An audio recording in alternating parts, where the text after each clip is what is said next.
The firefighters were trapped in the inferno.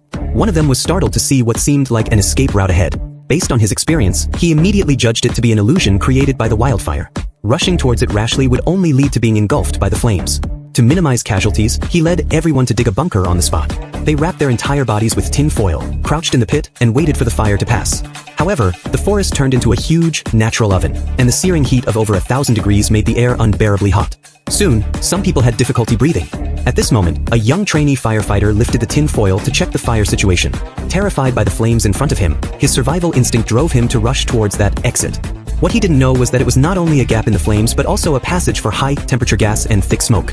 Once the airflow accelerated, the combustibles in the passage would ignite instantly. Eventually, he lost his life in the sea of fire. The firefighters who had lost their comrade didn't have time to grieve and threw themselves back into firefighting. This mission was to rescue a small village. They dug a fire break between the mountain and the village and used fire fighting with fire tactics.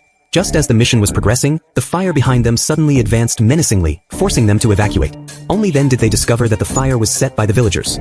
It turned out that the village head was holding a wedding for his son and needed the venue, but he didn't know that the firefighters were fighting the fire there.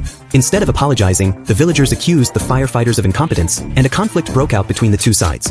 The team leader had no intention of arguing and could only lead the team to withdraw. Their equipment had been burned, so they could only wait for supplies on the grassland.